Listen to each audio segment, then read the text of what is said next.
Hello everyone, my name is Leonardo, and I'm the founder of Lotus Holistics. This is Spiritual Life Coaching, Lesson 4, Grieving a Loved One.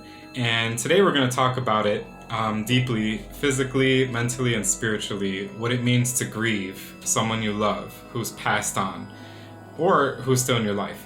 So this is a very personal video to me because I'm grieving two loved ones this past year, my grandfather and my mother. So I'm going to share with you my best tips and advice for the knowledge that I know and the things that I've learned in my line of work.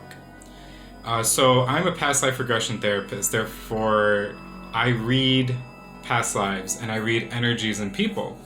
Past lives indicates that there is an afterlife that is called reincarnation, which is when souls come back and forth in life and to live new lives, to learn new lessons about their karma and to further accept and explore who they are. But there's very, very many versions of what the afterlife is like. Some religions say it's just, up and down, it's heaven and hell. Some religions say that there's a nirvana and then there's, different types of realms that you go to when you pass. But I think something that we can all agree on, no matter your belief system, is that there is something more than our human presence. There is more. There's something spiritual. There's something pure. There's something feeling-wise that we can't really put our finger on if we wanted to just all base it on science. So we're going to go with that unified thought and understand from the spiritual and from the physical perspective what grieving is like, what it's about, how it works, and how to get through it in the most healthy way. In psychology, there's 5 stages of grief, and they're as follows. Number 1 is denial and isolation, in which you go through this process where you deny that it's actually happening, where you are in the grieving process and you're like, oh man, this can't be happening. And you isolate yourself because of that loss to see how you can really come to terms with even accepting a loss. The second stage is anger and frustration. Unfair feelings and feelings of did I deserve this? What did I do to deserve this? Why is this happening to me? We all go through those things in that stage. The third stage is what's called bargaining, sort of like mental and emotional bargaining of the question of how could I have changed this? What if I could have done to avoid this? Can I change this? What can I do so that this person comes back? And the fourth is depression, which is very common in grieving, and it's just when the sadness takes over in the big loss that you're going through. The weight of it brings you down and it's hard to get through. And the last stage is acceptance, when you actually come to terms with the grief and the death and you start to move forward and start to progress with your life. So these stages, they come in waves. They come in huge waves, back and forth every time you get reminded by somebody else of that person that you have lost. So I want you to definitely know that that's normal, and it's normal for the stages to come back and forth through the process of grieving. So today I want to talk to you about the spiritual aspects and my personal advice on how to grieve in a healthy way. So number 1, to counterbalance denial and isolation, the first stage of grieving. For me, I tend to tell people just don't deny. Don't deny, what you see and what you're hearing. You need to talk to someone about it, and so that you can become aware that it's actually happening. Talk to people about it. As they talk to you about it, you become more aware, and you finally start to accept, and it helps you understand fast how to resolve the pain. And number 2, to counterbalance anger and frustration as the second stage of grieving, you gotta let your emotions out, because when you're grieving, there's so much emotions that are held in, and you almost wonder, what can I do? And it just explodes. So what you want to do is you want to talk to someone about your emotions or exert yourself in physical ways. So that could be exercise or punching a punching bag, just to get all that anger and frustration out that this is happening to you. You can also cry it out, emotionally scream, or whatever it takes to get it out of your system so that it doesn't implode one day. Number 3, bargaining your emotions and bargaining the reality of the grieving.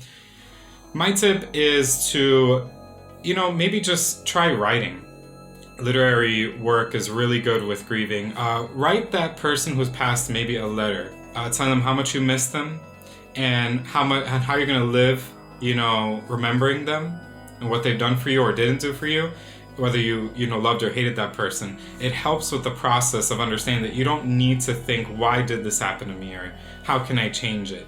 You just have to sort of like let it out, express it, maybe even make a list of the good things and the bad things that person did for you, or maybe a list of who they were as a person as you remember, and then another list of the things that you'll remember the most and the things that they've led you to discover in your own becoming. So number 4, depression. How I counterbalance that is that you have to just talk to somebody. I always suggest talk to a therapist or a life coach. Talk to someone, a good friend, a family member who listens. To talk about it actually start the process where you get out of the depression.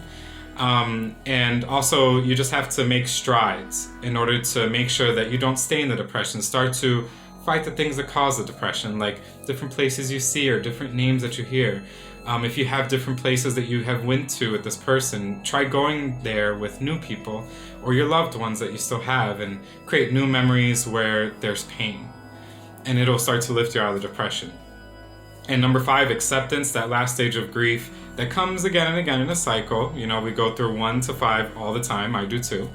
It's about affirming your acceptance. I personally live every day affirming my acceptance that, my grandfather or my mom has passed. Because affirming that and affirming the lessons that I've learned and the memories that I take with me allows for me to continue my growth and to continue my healing. And if you don't do that, you won't, get along the healing process. You want to, take those waves and let them resurface and take the memories and heal them. List the positive and the negatives. Live out in their honor. That's the best thing you can do when someone has passed. As a past life regression therapist and a spiritual practitioner, I see spirits and auras and energies. The biggest lesson of spirituality and grieving a loved one is to understand that energy never disappears. Energy is never destroyed, it only changes form. So my best advice as a spiritual person, a spiritual son and grandson, a spiritual practitioner, is that to understand that in the grieving process that life goes on in your life and in the afterlife. And I hope that you take that fact and sort of let it wash over you and let it help you understand that grieving and moving on is okay. You'll never have to really move on because someone's soul never really disappears, and neither does their memory, and neither does their effects on your life. I hope that I was able to give you some tips today based on things that I've went through. If you like to talk about grief, if you're grieving somebody, or you want to discuss your tips and tricks for other people, things that are, mental or spiritual or emotional or physical, any tips that you have, feel free to visit my Facebook. And on Friday at 6 p.m. we do Facebook Lives, Let's Be Honest with Leo and Luna. And we're going to talk about grieving a loved one this week. And it should be a great experience to be able to help you and to be able to help myself and to help everyone by sharing our stories. So we look forward to seeing you there. Keep smiling, and thanks for watching.